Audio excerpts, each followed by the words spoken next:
और संगीत की क्या ताकत होती है, कोई भाषा उसको मालूम नहीं है जर्मनी के सिवाय, लेकिन अद्भुत प्रभाव पैदा करती है। आपको भी वो परमात्मा ने कृपा दी है, आपने साधना भी की है। मेरी तरफ से बहुत बहुत शुभकामनाएं। बहुत बहुत शुक्रिया। क्या मैं आपके साथ एक तस्वीर लेनी है? कैसे? अच्छा, सेल्फी के बिना नहीं चलता।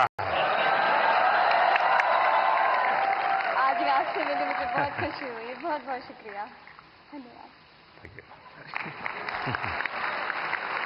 And now the best international creator. इस अवार्ड में 3 लोगों के नाम हैं, किली Paul from Tanzania and Cassandra May Spitman, the German singer. And we have one more award winner in this Best International Creator category, and he is Drew Hicks. He's an American with Hindi and Bhojpuri skills, and he's gained fame for fluent Hindi and Bihari accent. तो आप हिंदी भी बोलते हैं, बिहारी भी बोलते हैं। यहाँ लोग आपकी बिहारी सुनना चाहेंगे। मैं इतना नर्वस फील कर रहा हूँ कि लगता है भोजपुरी, हिंदी, इंग्लिश सब भूल गया मैं, बट कोशिश करूँगा। जो भी बोल सकते बोल लीजिए। नहीं, मैं बहुत खुश हूँ, धन्यवाद अवार्ड के लिए। और मैं बस लोगों को खुश करना चाहता हूँ और भारत का नाम रोशन करना चाहता हूँ। अगर इसमें मैं सक्सेसफुल हूँ तो मैं खुश हूँ। ये टैलेंट कैसे आपको, कैसे इस तरफ रुचि बनी और कैसे आपकी जिंदगी यात्रा शुरू हुई? मेरा पापा actually BHU Banaras Hindu university में पढ़ाई किया था, तो मैंने बचपन में कुछ टाइम वहीं पे बनारस में स्पेंड किया और फिर पटना में। वो एक्चुअली मिथिला पेंटिंग्स का भी बिजनेस में था कुछ टाइम के लिए। अच्छा। हाँ, तो फिर उसके बाद बचपन के बाद मैं वापस US गया, बट US में मन नहीं लगा। मेरे को लगा मुझको जल्दी घर वापस आना है, तो मैं आ गया। चलिए, आपको बहुत बहुत शुभकामना। आपका एक वाक्य भी इस देश के नौजवानों के लिए बहुत इंस्पायर करेगा। शुक्रिया, ऑल द बेस्ट। धन्यवाद। और हमारे देश के टूरिज्म पोटेंशियल को सामने लाने वाले बेस्ट ट्रैवल क्रिएटर अवार्ड के विनर हैं Kamiya Jaani, the founder of Curly Tale. हमारे देश के कई ऐसे पहलुओं को सामने रखा है जो अभी तक अनएक्सप्लोर्ड रहे हैं। So the beauty of India has been showcased by her in her videos. That's Kamya Jani. बहुत बहुत बधाई। Thank you so much. Thank you. Thank you. Kamiya जी बताइए। मुझे घूमने का बहुत शौक है और मुझे लगता है कि जब हम ऑफिस से थके आ रहे आते हैं या वीक भर पूरा काम करते हैं, वीकेंड में हमें एंजॉय करना चाहिए। जो इतनी ब्यूटीफुल नेचुरल ब्यूटी हिंदुस्तान में है वो एंजॉय करनी चाहिए। और मुझे लगता है भारत सबसे ज़्यादा खूबसूरत देश है और यही ऑब्जेक्टिव है कि ग्लोबल मैप पर भारत नंबर 1 पर हो बस। और फिलहाल कंफ्यूज्ड हूँ, लक्षद्वीप जाऊं या द्वारका? द्वारका आपको काफी नीचे जाना पड़ेगा। लेकिन वो मेरा अनुभव बहुत ही अद्भुत था। खैर, उसकी बात कभी फिर करूंगा, लेकिन मैं नहीं मानता सब टूरिस्टों के लिए कितना सुविधाजनक होगा। लेकिन अब जैसे मैं आदि कैलाश गया था, आदि कैलाश हमारा काफी ऊंचे टॉप पर है, और दूसरी तरफ मैं यहां द्वारिका में काफी मीटर नीचे चला गया पुरानी द्वारिका देखने के लिए।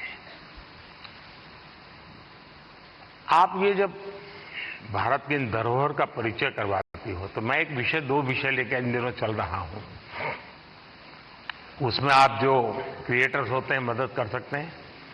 एक हमारे लोग क्या करते हैं, जैसे कहीं चले गए सोमनाथ, तो बस में, ट्रेन में अपनी कार से उतरेंगे, भागेंगे, और जैसे भगवान अभी कहीं जा रहे हैं तो पकड़ो। उनके दिमाग में यही रहता है, तो दौड़ो, पकड़ो, और फिर एक बार देख लिया तो इधर उधर छुट्टी। मैं कहता हूं भाई ऐसा क्यों करते हो? जहां जाते हो कम से कम एक रात रुकिए। टोटल जो आपका बजट है, टूर ट्रैवल का टोटल बजट है, कम से कम 5%, 10% लोकल कुछ न कुछ चीज खरीदिए, लोकल प्रोडक्ट खरीदिए। अब फिर आप कहेंगे नहीं हमने पानी पूरी खरीदी थी, ऐसा नहीं। खाना वाना तो कंपलसरी है, खाएंगे, लेकिन कोई वहां की प्रोडक्ट, क्योंकि हमारे देश की जो ये भी एक सामर्थ्य है और वहां की इकोनॉमी को बहुत बड़ा बल मिलता है। अब जैसे मान लीजिए आप बद्रीनाथ गए और वहीं से थोड़ा एक 5 किलोमीटर दूर मणा गांव गए और मणा गांव से हैंडीक्राफ्ट खरीदा, तो हिंदुस्तान का वो पहला गांव, उसके बाद चाइना आ जाता है, वो पहला गांव, वहां की कुछ चीजें खरीद करके अपने गांव ले जाओगे, देश की एकता को हमेशा हमेशा बनाए रखने का काम आएगा। तो कभी आप ऐसे विषयों को भी अगर प्रमोट कर सकते हैं तो बहुत अच्छा होगा। बिल्कुल, बहुत सारे मंदिर कवर किए हैं मैंने अपने वीडियोस में, और आपका बहुत बड़ा थैंक यू, क्योंकि अब सारे ही मंदिरों को बहुत ही नया रूप मिल चुका है। So thank you for that. Thank you. And now let's recognize the best creator in tech category.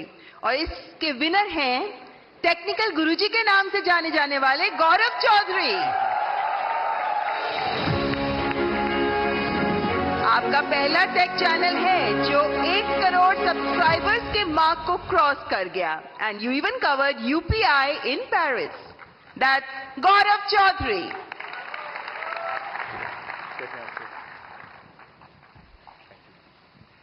चलिए भाई, आज की दुनिया का इंसान है, कुछ बताएगा हमें।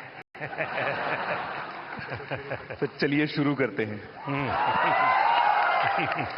सर, मैंने 2015 अक्टूबर में अपना चैनल शुरू किया था और उसका एक बहुत बड़ा कारण है डिजिटल इंडिया, जो जुलाई के महीने में शुरू हुआ था। उससे 1 साल पहले जब आपने make in India programme start किया तो हमने देखा कि कैसे टेक्नोलॉजी के फील्ड में स्पेशली इंडिया, जो हमेशा से हम जानते हैं कि हम सभी का जो टैलेंट है वो तो बहुत अच्छा है ही, लेकिन जैसे हमने देखा कि हमारे देश में जब मैन्युफैक्चरिंग स्टार्ट हुई, जो बाहर की कंपनियां भी इंडिया में आ रही हैं, तो उससे मुझे लगा कि क्यों ना मैं अगर अपना थोड़ा नॉलेज शेयर कर पाऊँ, तो बस वही स्टार्ट किया है सर। आपने ध्यान में आया होगा, एक विषय को लेकर के मैं भारत काफी कुछ कर रहा है और दुनिया को भी मैं कहता रहता हूं। सभी दुनिया के बड़े बड़े नेताओं से इस विषय में मेरी जरूर चर्चा होती है, और भारत का जो डिजिटल इंडिया का सक्सेस है, ये तो गौरव बराबर अच्छे तरह जानते हैं क्योंकि उसी फील्ड में काम करते हैं। लेकिन मेरा एक आग्रह रहता है कि उज्जवल भविष्य के लिए हमें टेक्नोलॉजी को डेमोक्रेटाइज करना चाहिए। हमारा यूपीआई, ये इसका बहुत बड़ा सिंबल है। ये कुछ लोगों की बपोती नहीं है, ये सबकी मालिकी है, और दुनिया तभी आगे बढ़ेगी। कोई उसका एक बड़ा कंपनी का मालिक बन गया और दुनिया बांट रहा है, ऐसा नहीं। हम उसको डेमोक्रेटाइज करते हैं, और मैं मानता हूं जितना ये पहलू आपके माध्यम से पहुंचेगा कि टेक्नोलॉजी को डेमोक्रेटाइज करने की क्यों जरूरत है, दुनिया के उज्जवल भविष्य के लिए थोड़ा सीरियस विषय लगेगा, लेकिन मैं गौरव जैसे दोस्तों से चाहूंगा कि आप इसको जरा बल दीजिए। सर, मुझे ऐसा लगता है कि टेक्नोलॉजी जो है वो हम सभी को एक ताकत देती है आज की दुनिया में। मैं अभी पेरिस में गया था पिछले हफ्ते, और मैंने जब वहाँ की टिकट यूपीआई से खरीदी तो बहुत खुशी हुई, और मुझे लगता है कि इंडिया के पास में वो सारे सॉल्यूशंस हैं जो पूरी दुनिया के देश जो है अपनी जगहों पर इंप्लीमेंट कर सकते हैं। तो जरूर से कोशिश रहेगी। बहुत बहुत बधाई। Thank you. और माननीय प्रधानमंत्री जी के स्वच्छ भारत अभियान से प्रेरणा लेकर जिन लोगों ने डिजिटल कंटेंट क्रिएट किया, उनमें से चुने गए स्वच्छता एम्बेसडर हैं मल्हार कलाम्बे, अ नोटेड एनवायरमेंटलिस्ट जो 2017 से प्रति सप्ताह स्वच्छता अभियान चलाते रहे हैं, स्वच्छता और सतत विकास को लेकर जागरूकता भी फैलाते रहे हैं। दैट्स मल्हार कलाम्बे। मल्हार, ये जो लोग क्रिएटर्स हैं ना, उसमें कुछ लोग वो भी हैं जो क्या खाना चाहिए वो भी कहते हैं।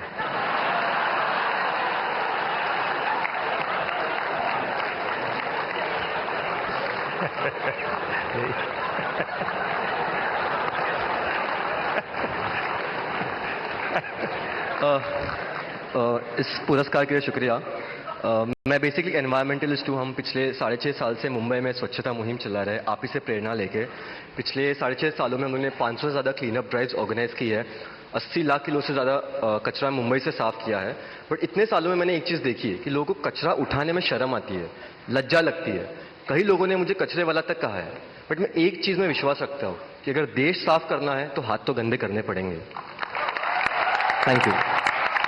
बहुत बहुत शुभकामनाएं। और आपने युवकों को बड़ी प्रेरणा दी है।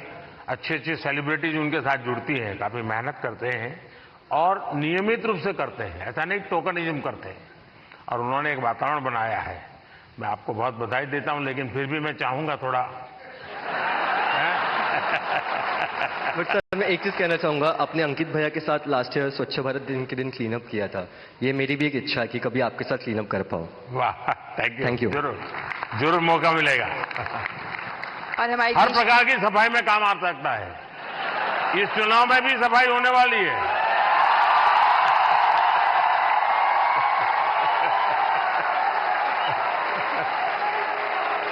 और हमारे देश की समृद्ध फैशन परंपराओं को आगे बढ़ाने के लिए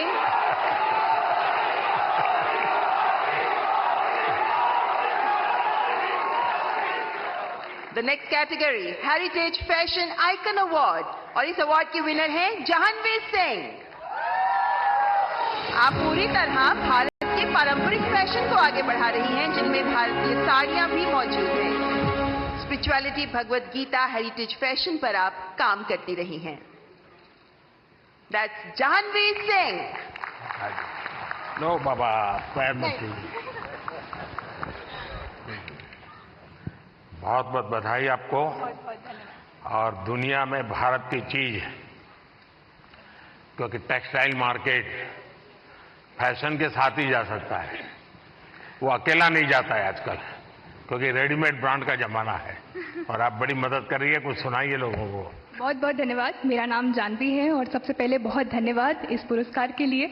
और मैं चाह रही हूँ कि इस नए भारत में जो हमारी प्राचीन परंपरा है उसे अपनी संस्कृति, शास्त्र, संस्कार और साड़ियों के माध्यम से आगे लेके जाऊं। और मेरा सबसे यही अनुरोध है कि अपनी संस्कृति, शास्त्र, संस्कारों को भूलिए मत, उसे अपने साथ रखिए। आप कितने भी मॉडर्न हो जाएं, हमेशा ये रूट्स आपको याद होनी चाहिए।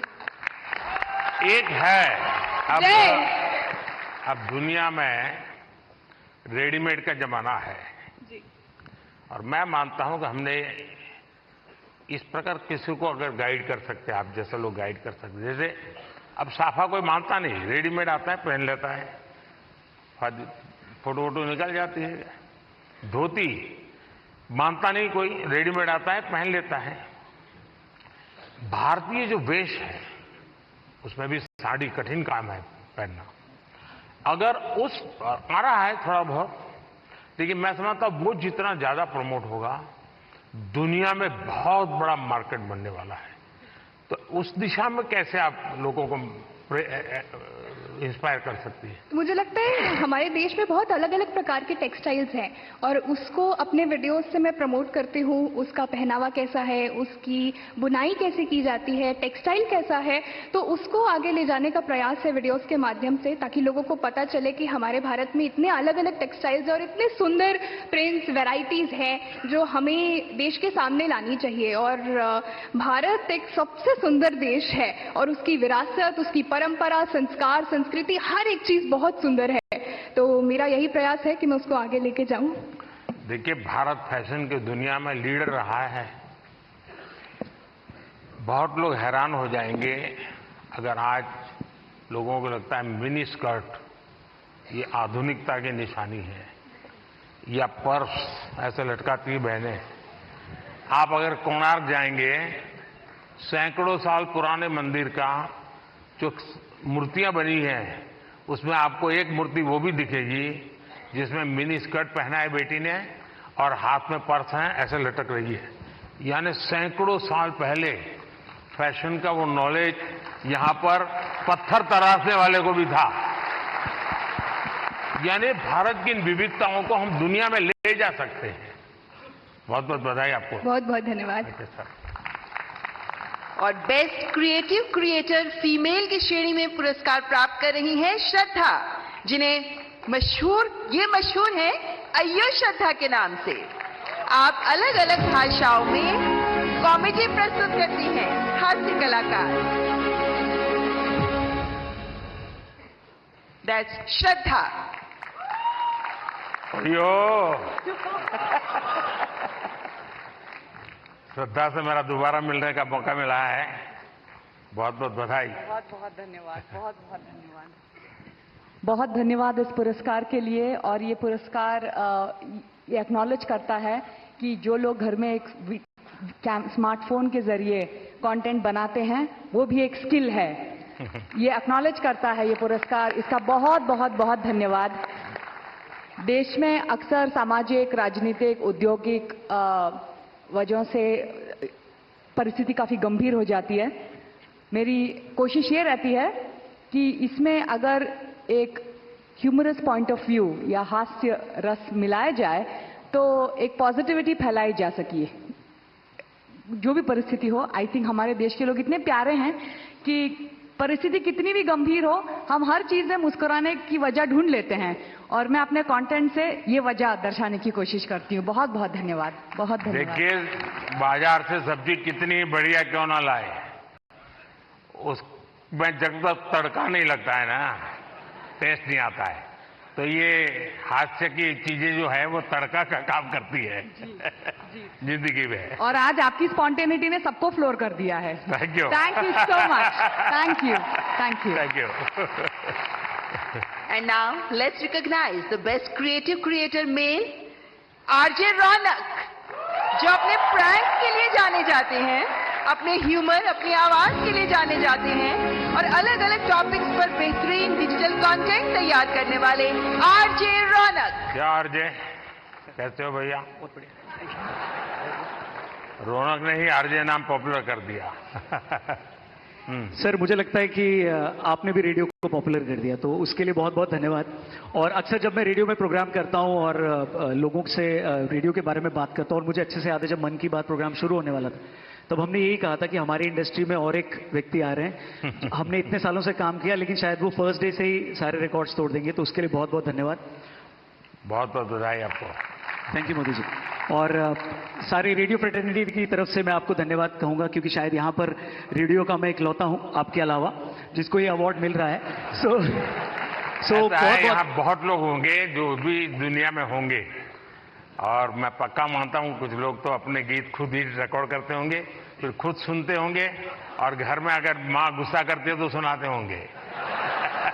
बिल्कुल। सो सबकी तरफ से मैंने सोचा था पहले कि कभी मैं ऑनरेबल प्राइम मिनिस्टर से मिलूंगा तो मैं उनसे बउआ के स्टाइल में वही कहूंगा जो मैंने बहुत सारे हजारों लोगों को कहा है।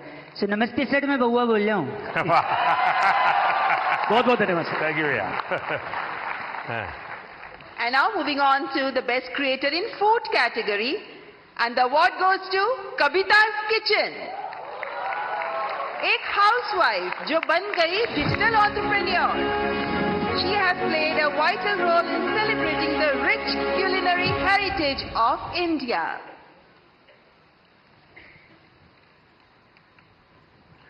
कविता जी, बहुत बहुत बधाई आपको। धन्यवाद सर। वो जो मल्हार है ना, उनको खाना बनाना सिखाओ। हाँ, उसको कुछ सिखाइए।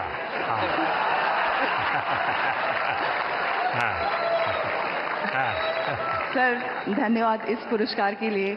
और मैं खाना बनाना सिखाती हूँ लोगों को, और मैं चाहती हूँ कि घर के मतलब जो फैमिली मेंबर है वो घर के हर मेंबर को खाना बनाना सिखाए, क्योंकि कोविड के टाइम पे हमें पता चल गया कि खाना बनाना कितना ज़रूरी है सीखना। तो पढ़ाई के साथ साथ इसको भी हम अपनी लाइफ स्किल में ऐड करें तो ज़्यादा अच्छा होगा। और साथ में मैं चाहती हूँ कि जैसे स्कूल वगैरह में हम बच्चों को बाकी चीज़ें पढ़ाते हैं, तो उसके साथ अगर हम एग्रीकल्चर भी सिखाएं तो बच्चों को ये पता चलेगा कि एक अनाज उगाने में कितना मेहनत होता है। तो शायद उसकी वजह से फूड वेस्टेज कम होगा, और खाना बनाने में कितनी मेहनत होती है तो उसकी वजह से भी वेस्टेज को हम रोक सकते हैं। तो ये मेरी सोच है। मैं चाहती हूँ कि ऐसा अगर हो तो फ्यूचर में अच्छा होगा। अच्छा हुआ आप इस काम को किया, और आपके कारण लोग जानेंगे कि वरना हमारे गुजरात के लोगों का एक स्वभाव रहा है, वो सैटरडे शाम को कहीं के रेस्टोरेंट ढूंढते रहते हैं, फास्ट फूड। और फिर वहाँ मैक्सिकन कहाँ मिलेगा, पिछले सप्ताह मैक्सिकन लिया, इस बार इटालियन कहाँ मिलेगा। और अगर वो कुल्लू मनाली जाएंगे तो यार गुजराती डिश कहाँ मिलेगा।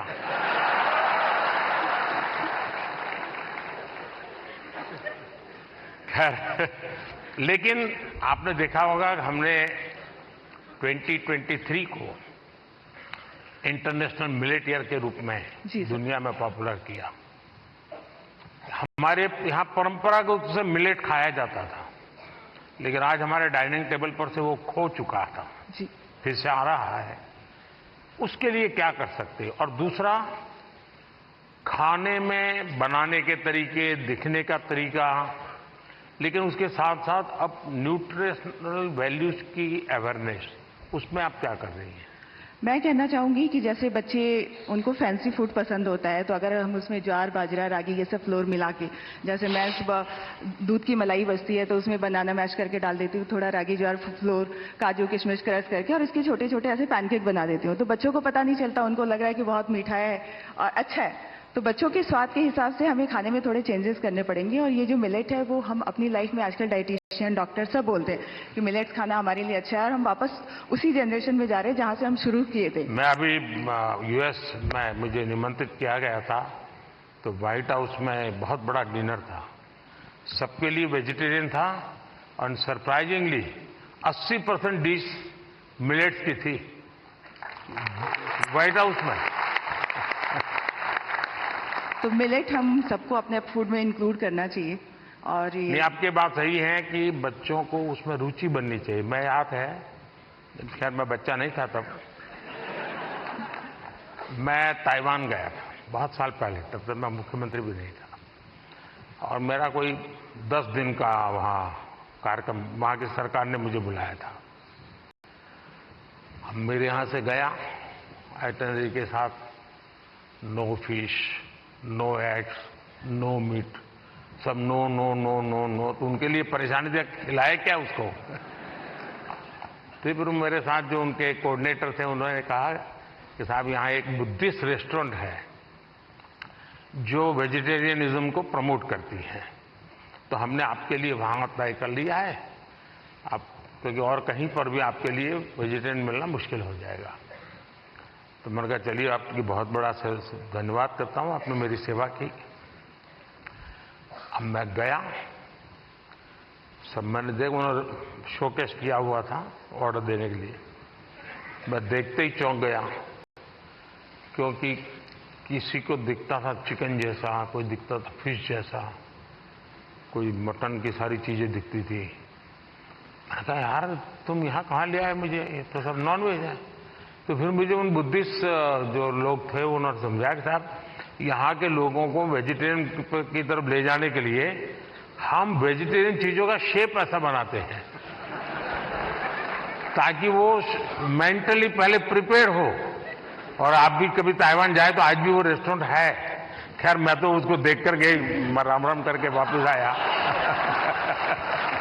ये भी, इस बात का मैं ध्यान रखूंगी अपने नेक्स्ट कुकिंग वीडियो में कि जो दिखने में, पोषण के लिए जितना ज्यादा बल दे सके, मैं समझता हूँ ज्यादा अच्छा होगा। जी सर, बिल्कुल। बहुत बहुत शुभकामनाएं। धन्यवाद सर। सर पैसे क्या मम्मी ने बोला? And now the वाह, नमस्कार।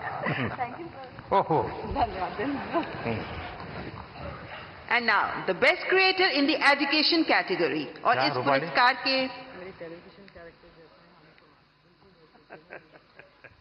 इस पुरस्कार के विजेता हैं टेक प्लस गैजेट्स के लिए जाने जाने वाले Naman Deshmukh. Naman technology, gadgets, finance, social media, marketing जैसे विषयों को कवर करते हैं, सामान्य भाषा में तकनीकी विषयों पर शिक्षित करते हैं। आपको नमन। थैंक यू सभी को नमन। बताइए नमन। पहली बात तो प्रधानमंत्री जी थैंक यू सो मच इस पुरस्कार के लिए। मैं एक्चुअली टेक रिलेटेड या फिर जो भी अवेयरनेस होती है उस रिलेटेड वीडियोस बनाता हूँ, लोगों को अवेयर करता हूँ। जिस तरीके से इंडिया में टेक्नोलॉजी या फिर बाकी की चीज़ें बढ़ रही हैं, उस तरीके से बहुत सारे स्कैम्स भी बढ़ते जा रहे हैं, जहाँ पे कई सारे ऐसे भी लोग हैं जो शायद अपना बैंक अकाउंट तक खाली करवा देते हैं कुछ स्कैम्स के कारण। तो उस टाइप की वीडियोस रहती है मेरी। प्लस इतनी सारी गवर्नमेंट की स्कीम्स होती हैं जो लोगों तक नहीं पहुंच पाती है, तो उसकी अवेयरनेस वगैरह पे हम लोग जो है वीडियो बनाते हैं। ये बहुत अच्छी बात है, क्योंकि एक प्रकार से लोगों को जगाने का काम है। अदरवाइज लोग अच्छे से अच्छा मोबाइल खरीदने के तो शौकीन है, लेकिन सेफ्टी सिक्योरिटी के लिए क्या क्या करना चाहिए कुछ पता ही नहीं होता है। तो उसी में मेरी कोशिश रहती है और मैं ट्राई करता हूं कि जितना सिंपल मेरा कंटेंट हो उतना लोगों को समझने में आसानी होती है। तो मेरा जो हमारा एक रीज़न है टेक में आने में या फिर एजुकेशन में कि एजुकेट तो करना है लेकिन बहुत सिंपल और फन तरीके से लोगों को चीज़ें बतानी है और शायद उस चीज़ में हम लोग आगे बढ़ते जा रहे हैं। एक सुझाव मैं देता हूं नमन, शायद इन लोगों में से कोई निकले उसको भी काम आ सकता है। भारत सरकार की तरफ से अटल टिंकरिंग लैब्स बहुत बड़ी मात्रा में स्कूलों में चलती है। भारत सरकार पैसे भी देते हैं और छोटे छोटे बच्चों के लिए है वो, 5वीं 6वीं 7वीं कक्षा की, और टेक्नोलॉजी के लिए ही है। उनका साइंटिफिक टेम्पर तैयार करने के लिए। लेकिन मैं उन दिनों इन बच्चों को जब मिलता हूं, क्या चीजें बना बना के लाते हैं, क्या सोच करके लाते हैं। कभी आप ऐसे अटल टिंकरिंग लैब में जा करके उसको अगर कभी कवर करें तो हो सकता है कि ये बहुत बड़ा हमारे बच्चों को। और दूसरा मैंने देखा, चंद्रयान लैंडिंग के बाद हमारे देश में साइंटिफिक टेम्पर के प्रति बहुत बड़ी रुचि बनी है। बच्चों को लगने लगा है कि हमने साइंस मैथ की दुनिया में जाना चाहिए। और ये आप लोग जो क्रिएट करते हैं चीजें, हमारे बच्चों को साइंटिफिक दुनिया में जाने के लिए प्रेरित करने वाली जितनी चीजें करेंगे, बहुत बड़ी सेवा होगी। प्रधानमंत्री जी, मैं ये आपकी जो बात है वो ज़रूर मतलब उस चीज़ पे भी मैं वीडियो बनाने वाला हूँ फॉर श्योर। और जितनी भी चीज़ें होती है, जितना भी हम वीडियो बनाते हैं अवेयरनेस को लेके, मैं इस चीज़ को लेके बहुत ज़्यादा खुश होता हूँ कि लोग एजुकेशन के प्रति बहुत ज़्यादा आज के टाइम पे आगे बढ़ते जा रहे हैं और लोग सीखना चाह रहे हैं। तो सोशल मीडिया एक ऐसा प्लेटफॉर्म बन चुका है जहाँ पे लोग अच्छे तरीके से बहुत सारी चीज़ें सीखते हैं। तो जो आपका सजेशन है उसके लिए मैं 100% काम करने वाला हूँ। बहुत बहुत बधाई। Thank you sir. Best health and fitness creator award के विजेता हैं अंकित बयानपुरिया, एक फिटनेस इन्फ्लुएंसर जो अपने 75 हार्ट चैलेंज के लिए बहुत मशहूर हुए और आप फिटनेस के साथ साथ आध्यात्म को भी जोड़ते हैं। अंकित बयानपुरिया। कहा अंकित? साई राम है? वाह। बताओ जरा अपना वाक्य। राम राम भाई सारा ने। हाँ। बहुत बहुत बधाई। बहुत बहुत धन्यवाद। सुनाइए सबको और चैलेंज भी दे दीजिए आप। तो चैलेंज तो ये है भाई, मतलब डेली वर्कआउट करना। आप कुछ भी काम करते हो, क्योंकि नुगारा दुनिया में 2 सुख हैं। पहला सुख निरोगी काया, दूसरा अच्छी नींद और आधे में आ जा और बचा और सब कुछ है। तो भाई पहला सुख निरोगी काया है, तो अपनी हेल्थ ही काम करो। चाहे आप कोई भी काम करते हो, थोड़ा बहुत टाइम अपने थी काटो जरूर। बहुत बहुत बधाई। और गेमिंग क्रिएटर कैटेगरी के विजेता हैं ट्रिगर्ड इंसान के नाम से जाने वाले निश्चय।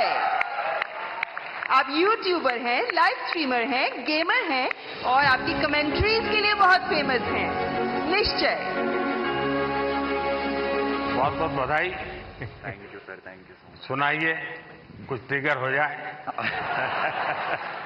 सबसे पहले तो thank you for this award PM sir. And मैं जेन्युइनली इतना ज़्यादा नर्वस हूँ, मैंने कुछ नहीं सोच रखा था। मुझे पता नहीं था कि यहाँ पे आके कुछ बोलना पड़ेगा। जब मैंने देखा सब आके कुछ बोल रहे, तब से मैं सोच रहा था, लिख रहा था फ़ोन में कि क्या बोलूँगा, एंड अभी भी नहीं पता क्या बोल रहा हूँ। बस एक चीज़ बोल रही थी कि गेमिंग कैटेगरी में ये अवार्ड दिया गया है, तो उसके लिए बस थैंक यू बोलना था सर कि गेमिंग को भी रिकॉग्निशन मतलब मिल रही है and it's a big thing. So thank you so much. बहुत बहुत शुभकामनाएं। Thank you sir, thank you. And the next category best micro creator, और इस कैटेगरी के विनर हैं अरिदमन, जो वैदिक एस्ट्रोलॉजी और एंशिएंट इंडियन विजडम पर काम करते हैं। आप आध्यात्म पर काम करते हैं और ज्योतिष पर काम करते हैं और सबको प्रेरणा देते हैं। ओहो भैया, झुको मत। बहुत बहुत बधाई। तो आज क्या कार्यक्रम है? आज का बस यही कार्यक्रम है। नहीं, इसलिए ये सारे लाइन लगा के खड़े रह जाएंगे, क्योंकि ज्योतिष ऐसी चीज है, कोई भी हाथ दिखाता है। मैं अपना बचपन का एक अनुभव बता दूं। मैं ट्रैवलिंग करता था बहुत और कभी आरक्षण रिजर्वेशन तो कोई सोचना ही नहीं था। भीड़ बहुत होती थी अनरिजर्व डिब्बे में। तो मैं क्या करता था, देखता था कि हाँ थोड़ा मौका है, तो मैं किसी का हाथ पकड़ के शुरू करता देखना। तुरंत लोग मेरे लिए सीट की व्यवस्था करते थे।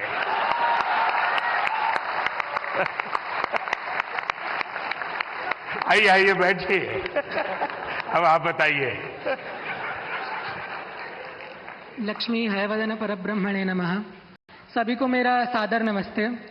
और पहले मैं ये बताना चाहूँगा कि मैं ज्योतिष की वीडियोस नहीं बनाता हूँ। मैं धर्मशास्त्रों के कुछ विषयों पर अपनी वीडियोस बनाता हूँ। और ये पुरस्कार मुझे मिला, इसमें धर्मचक्र भी है, इसमें वृषभ भी है, इसमें सिंह भी है। और इस धर्मचक्र की मर्यादा बनी रहे, ये धर्मचक्र सतत चलता रहे, इसके लिए ही मेरा छोटा सा प्रयास है। और ये धर्म चक्र केवल एक मूर्तमान पुरस्कार की कोई मूर्ति नहीं है जिसको हमें घर में जाकर के सजा देना है, अपितु अपने जीवन के अंदर इस धर्म चक्र को धारण भी करना है। और इसके अंतर्गत कोई आध्यात्मिक कर्मकांड नहीं आते हैं, इसके अंदर कोई पूजा पाठ या विधियां नहीं आती है। आज मैंने जो वेशभूषा पहनी है, बहुत से लोग इसे देखकर सोच रहे होंगे कि मैं कोई सन्यासी हूं, कोई बाबा हूं, कोई तपस्वी हूं, लेकिन मैं इनमें से कुछ नहीं हूं। मैं एक सामान्य बालक हूं जो अपनी 12वीं कक्षा इस समय कर रहा हूं। लेकिन मैं बताना चाहता हूं कि ये जो कपड़े मैंने पहने हैं, ये अध्यात्म का प्रतीक नहीं है, ये भारतीय संस्कृति का प्रतीक है जिसे हम भुला चुके हैं। प्रधानमंत्री जी ने वेशभूषा की बात करी, हस्तकला की बात करी, और मैं कहना चाहूंगा कि जो परिधान मैंने पहना है, ये भारत का सबसे पुराना परिधान है, जिसको आज लगभग इधर बहुत कम लोग पहन के आए होंगे। तो मैं आशा करता हूं कि मेरे छोटे से योगदान से, यद्यपि मैं एक बहुत बड़ा क्रिएटर नहीं हूं, लेकिन मेरे छोटे से योगदान से मैं इस राष्ट्र के धर्म चक्र में एक छोटा सा सहयोग देता हूं। और उसके लिए आप सभी का मैं साथ मांगता हूं। और उसके लिए मुझे यहाँ बुलाने के लिए प्रधानमंत्री जी का बहुत बहुत अभिनंदन, आप सभी लोगों का बहुत बहुत अभिनंदन। नमस्कार। आप अरी कैसे आइडेंटिफाई करते हैं और अरी का दमन कैसे करते हैं? प्रथम तो अरी अंतर्मन के शत्रुओं का ही दमन करें। और बाहरी शत्रु बहुत रूप से होते हैं, फिजिकल शत्रु भी होते हैं, अंतर्मन के शत्रु भी होते हैं, परंपराओं के शत्रु भी होते हैं, रहन सहन के शत्रु भी होते हैं। और मैं समझता हूं कि जितनी हद तक हम इन शत्रुओं का निवारण कर सके उतना ही अच्छा है। और मैं इस अपने नाम को सार्थक करने के लिए उस लक्ष्य की तरफ अग्रसर हूं। और माननीय प्रधानमंत्री जी के आशीर्वाद से, आप सभी के आशीर्वाद से मैं इस पर आगे बढ़ता रहूं, ऐसी मेरी आशा है। बहुत बहुत शुभकामनाएं। And now the best nano creator award. और इस अवार्ड के विजेता हैं देवभूमि उत्तराखंड के चमोली जिले के पीयूष पुरोहित। पीयूष जो स्थानों के, लोगों के और उन क्षेत्रीय त्योहारों के बारे में बताते हैं जिनके बारे में लोगों को बहुत कम पता होता है। जोरदार तालियां पीयूष पुरोहित के लिए। पीयूष बधाई हो। सुनाओ। सर मैं उत्तराखंड से हूँ और चमोली से हो। हाँ जी। तो सर मैं अपने जो उत्तराखंड की पुरानी परंपरा होती है उनको प्रमोट करने की कोशिश करता हूँ। और मतलब अलग तरीके से थोड़ी VFX वगैरह, एडिटिंग वगैरह से उसे थोड़ा और एंटरटेन करने की कोशिश करता हूँ। जैसे कि उसमें थोड़ा VFX यूज़ कर लिया, जैसे वीडियोज़ में VFX होते हैं, विजुअल आर्ट्स। मैंने मन की बात में एक बार लोगों को अपील किया था किसी और राज्य के गीत को गाइए, और चमोली का जो गीत है एक, वो केरल की बच्चियों ने स्कूल में गाया था, बहुत पॉपुलर हो गया था। शायद आपने वायरल देखा होगा उसको। चमोली का वो गीत बड़ा फेमस है, लोगों के स्वागत के लिए गाया जाता है। बहुत बहुत बधाई हो आपको। हाँ कहिए कहिए। कोई बात नहीं, सब फर्स्ट टाइम वाले ही हैं।